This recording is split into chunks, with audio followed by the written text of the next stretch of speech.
وَمَن يَعْمَلْ مِنَ الصَّالِحَاتِ مِن ذَكَرٍ أَوْ أُنثَىٰ، اور جو کوئی اچھے عمل کرے چاہے مرد ہو چاہے عورت، وَهُوَ مُؤْمِن، اس حال میں کہ وہ مومن ہو، ایمان بھی ہو اور اچھے عمل بھی کرے، فَأُولَئِكَ يَدْخُلُونَ الْجَنَّةَ، بس یہی لوگ ہیں جو جنت میں داخل ہوں گے، وَلَا يُظْلَمُونَ نَقِيرًا، اور ان پر ذرہ برابر ظلم نہ کیا جائے گا، وَمَنْ أَحْسَنُ دِينًا مِّمَّنْ أَسْلَمَ وَجْهَهُ لِلَّهِ، اس سے بڑھ کر کس کا دین اچھا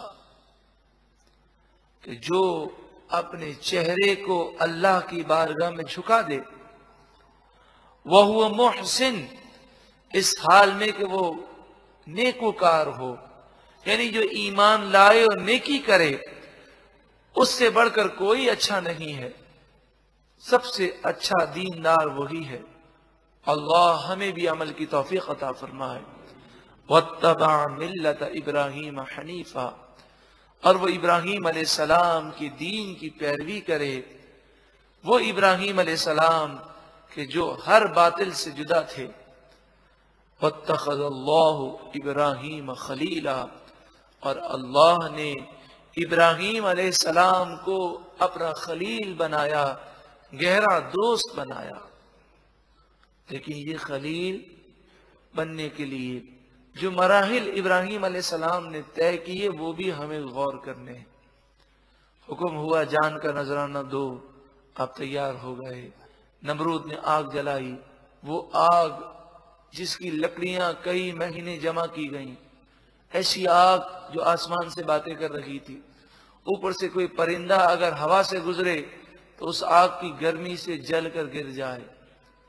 آپ کو منجنیق میں رکھا گیا، اس سے مراد یہ ہے کہ جیسے غلیل ہوتی ہے کہ اسے کھینچ کر پتھر پھینکتے ہیں، تو اس زمانے میں لکڑی کی ایک مشین بنائی جاتی، یعنی لکڑی کی ہوتی، اور جب لکڑیاں کھینچ کر اس پر اگر ضرب لگائی جائے تو پتھر اڑ کر دور گرتا، تو کسی کی جرت تو نہ تھی کہ وہ آگ میں قریب جا کر ابراہیم علیہ السلام کو ڈالے۔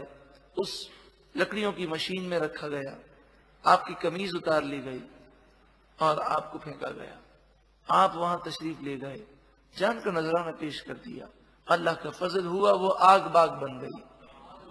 اسی طرح حضرت اسماعیل علیہ السلام، بی بی ہاجرہ کو آپ نے بیابان ریگستان میں اللہ کے حکم پہ چھوڑ دیا، جہاں پر نہ پانی، نہ درخت، نہ سایہ، نہ مکان، نہ کوئی بشر۔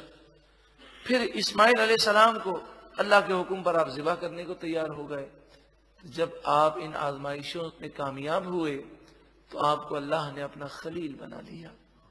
اس کے تحت مفسرین بیان کرتے ہیں، جب بندہ آزمائشوں اور امتحان کا مقابلہ کرتا ہے اور اس میں کامیاب ہو جاتا ہے، ثابت قدم رہتا ہے، تو اللہ تعالیٰ کا خصوصی کرم اور فضل اس پر ہو جاتا ہے۔ تو ہم تو نازک بندے ہیں، ہم تو یہی دعا کرتے ہیں، پروردگار، اصول تو یہی ہے کہ آزمائشوں اور امتحان کے بعد کامیابی ملتی ہے، لیکن تیرے کرم اور تیرے فضل میں کیا کمی ہے، بغیر امتحان کے کامیابی عطا فرما دے۔ لیکن بالفرض اگر ہم پر امتحان آ جائے تو یہی دعا کرنی چاہیے کہ پروردگار اگر امتحان لکھا ہے اور وہ آ کر رہے گا تو پھر ہمیں تو ثابت قدمی عطا فرما۔ وَلِلَّهِ مَا فِي السَّمَاوَاتِ، اور اللہ ہی کے لیے ہے جو کچھ آسمانوں میں ہے، وَمَا فِي الْأَرْضِ، اور جو کچھ زمین میں ہے، وَكَانَ اللَّهُ بِكُلِّ شَيْءٍ مُحِيطًا، اور اللہ ہر چیز کو گھیرنے والا ہے۔ وَيَسْتَفْتُونَكَ فِي النِّسَاءِ، وہ لوگ آپ سے عورتوں کے بارے میں فتویٰ معلوم کرتے ہیں، مسئلہ پوچھتے ہیں۔ قُلِ اللَّهُ يُفْتِيكُمْ فِيهِنَّ، آپ فرمائیے اللہ تمہیں عورتوں کے بارے میں فتویٰ دیتا ہے، مسئلہ بیان کرتا ہے۔ وَمَا يُتْلَى عَلَيْكُمْ فِي الْكِتَابِ، اور جو کتاب میں، قرآن میں تم پر پڑھا جاتا ہے اس میں بھی یہ مسئلہ موجود ہے۔ فی یتام النساء اللاتی لا تؤتونہن ما کتب لہن، ان یتیم بچیوں کے بارے میں اللہ تعالیٰ ارشاد فرماتا ہے کہ جنہیں تم ان کا مقررہ حصہ نہیں دیتے اور وراثت میں ان کا حصہ قبضہ کر لیتے ہو، وَتَرْغَبُونَ أَن تَنكِحُوهُنَّ، اور ان سے نکاح کی بھی رغبت نہیں رکھتے، نہ تو ان کا نکاح کسی اور جگہ کرتے ہو، نہ خود نکاح کرتے ہو، بلکہ ان کے مال پر قبضہ کر کے ان کو بٹھا کر رکھتے ہو۔ گویا کہ ارشاد فرمایا گیا کہ ان عورتوں کے حقوق کو ادا کرو۔ وَالْمُسْتَضْعَفِينَ مِنَ الْوِلْدَانِ، اور کمزور یتیم بچوں کے حقوق کو ادا کرو۔ وَأَن تَقُومُوا لِلْيَتَامَى بِالْقِسْطِ، اور اس بات کا حکم دیا جاتا ہے کہ یتیموں کے معاملات میں انصاف قائم کرو۔ وَمَا تَفْعَلُوا مِنْ خَيْرٍ، اور جو تم بھلائی کرو گے، فَإِنَّ اللَّهَ كَانَ بِهِ عَلِيمًا، پس بے شک اللہ تعالیٰ خوب جاننے والا ہے۔ یتیم عورتوں کے حقوق کا بیان کیا گیا اور یتیم بچوں کے حقوق کا بیان کیا گیا۔ زمانے جاہلیت میں جو کچھ ہوتا تھا اسی کی جھلک آج بھی اس معاشرے میں نظر آتی ہے۔ ہم اپنے آپ کو ماڈرن کہتے ہیں، تعلیم یافتہ کہتے ہیں، لیکن ہم میں اور زمانہ جاہلیت میں اب زیادہ فرق باقی نہیں رہا کہ آج یتیم بچوں کے حقوق پر ڈاکہ ڈالا جاتا ہے، یتیم بچیوں اور بچوں کی وراثت پر قبضہ کر لیا جاتا ہے۔ اور اسی طرح اگر کوئی شخص نکاح کرنے کے لیے نکلتا ہے تو وہ یتیم عورت سے نکاح نہیں کرتا۔ یتیم عورت سے مراد یہ ہے کہ جس کا والد نہ ہو، کیونکہ شرعی طور پر جب بچہ بالغ ہو جاتا ہے تو وہ یتیم باقی نہیں رہتا۔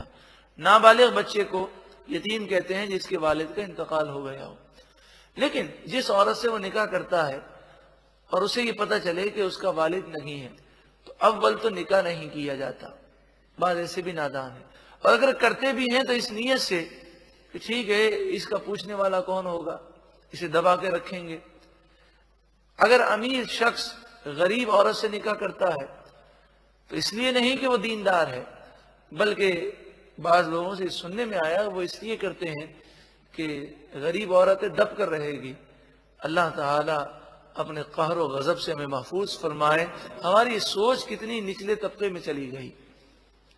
وَإِنِ امْرَأَةٌ خَافَتْ مِنْ بَعْلِهَا نُشُوزًا أَوْ إِعْرَاضًا، اور اگر کوئی عورت یہ خوف کرے کہ اس کا شوہر ظلم کرے گا یا روح گردانی کر رہا ہے، یعنی عورت یہ محسوس کرے کہ اس کا شوہر اس پر ظلم کر رہا ہے یا اس کا شوہر اس میں رغبت نہیں رکھتا، اس کے حقوق ادا نہیں کرتا، فَلَا جُنَاحَ عَلَيْهِمَا أَن يُصْلِحَا بَيْنَهُمَا صُلْحًا، پس ان دونوں پر کوئی گناہ نہیں کہ وہ آپس میں صلح کر لیں۔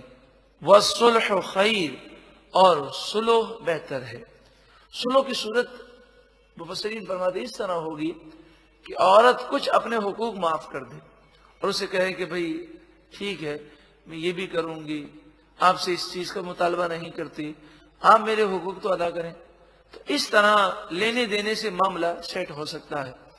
وَأُحْضِرَتِ الْأَنفُسُ الشُّحَّ، قرآن مجید فقہاء حمید نے ایک اصول بیان کیا کہ انسانی نفس لالچ میں گھرے ہوئے ہیں۔ ہر شخص خود غرض ہے، شوہر چاہتا ہے بیوی میرے حقوق ادا کرے، بیوی چاہتی ہے شوہر میرے حقوق ادا کرے، لیکن کوئی شخص یہ نہیں سوچتا کہ میں دوسروں کے حقوق ادا کر رہا ہوں کہ نہیں۔ فرمایا ہر شخص لالچی ہے، خود غرض ہے، اس لیے لڑائی جھگڑے ہوتے ہیں۔ اگر عورت شوہر کے حقوق ادا کرے اور اپنے کچھ حقوق معاف کر دے تو گھر بچ سکتا ہے۔ اسی طرح مرد اگر نرمی دکھائے تو گھر کا نبھاؤ ہو سکتا ہے۔ گویا کہ شریعت کا ایک اصول ہے، وہ اصول یہ ہے کہ کوشش کی جائے کہ گھر نہ ٹوٹے۔ گھر توڑنا اور ذرا سی باتوں پر طلاق پر آ جانا یہ نادانی ہے، کیونکہ طلاق جائز تو ہے لیکن تمام جائز کاموں میں اللہ تعالیٰ کو سب سے زیادہ ناپسندیدہ ہے۔ وَإِن تُحْسِنُوا، اور اگر تم احسان کرو، وَتَتَّقُوا، اور تقوی اختیار کرو، فَإِنَّ اللَّهَ كَانَ بِمَا تَعْمَلُونَ خَبِيرًا، بس بے شک اللہ تعالیٰ تمہارے کاموں سے خوب خبردار ہے۔ وَلَن تَسْتَطِيعُوا أَن تَعْدِلُوا بَيْنَ النِّسَاءِ، وَلَن تَسْتَطِيعُوا کے معنی تم ہرگز طاقت نہیں رکھتے ان تعدلوا بین النساء کہ تم تمام بیویوں کے درمیان انصاف کرو، اس کی تم میں طاقت نہیں ہے۔ مراد یہ ہے کہ دل پر کسی کا بس نہیں ہے۔ اگر 2 بیویاں ہیں یا 3 بیویاں ہیں تو ہو سکتا ہے دلی میلان کسی اور کی طرف زیادہ ہو، اس پر پکڑ نہیں ہے۔ ظاہری معاملات میں برابری ضروری ہے، رہائش میں برابری ہو، اسی طرح کھانے پینے میں، خرچہ دینے میں، ظاہری سلوک کرنے میں برابری ضروری ہے، باقی دل وہ انسان کے قابو میں نہیں رہتا۔ اسی طرح اولاد کا معاملہ ہے کہ اگر اولاد ہے تو اولاد میں ہو سکتا ہے باپ کا یا ماں کا دل کسی بچے کی طرف زیادہ ہو، تو دل کا میلان اور چیز ہے، لیکن ظاہری برتاؤ میں برابری کرنا والدین پر لازمی ہے۔ وہ دیں تو سب کو برابر دیں، اس طرح یہ برابری کرنا اور انصاف کرنا لازمی ہے، اور کسی کی دل آزاری نہ ہو۔ لیکن دل کا میلان ہے وہ تو اللہ جانتا ہے، تو یہاں دل کے میلان کی بات ہے۔ وَلَن تَسْتَطِيعُوا أَن تَعْدِلُوا بَيْنَ النِّسَاءِ تم کتنی بھی کوشش کر لو عورتوں کے درمیان مکمل انصاف کر ہی نہیں سکتے، دل قابو میں نہیں رکھ سکتے۔ وَلَوْ حَرَصْتُمْ فَلَا تَمِيلُوا كُلَّ الْمَيْلِ اگرچہ تم کتنی کوشش کر لو تم انصاف قائم نہیں کر سکتے، مگر اتنا تو کرو کہ بالکل کسی ایک کی طرف نہ جھک جاؤ۔ ظاہری برتاؤ میں تو برابری کرو، یہ تو تم کر سکتے ہو۔ فَتَذَرُوهَا كَالْمُعَلَّقَةِ ایسا نہ کرو کہ ایک طرف جھک جاؤ اور دوسری کو لٹکی ہوئی چھوڑ دو۔ وَإِن تُصْلِحُوا وَتَتَّقُوا اور اگر تم اپنی اصلاح کر لو اور اللہ سے ڈرو، فَإِنَّ اللَّهَ كَانَ غَفُورًا رَحِيمًا پس بے شک اللہ تعالیٰ بخشنے والا مہربان ہے۔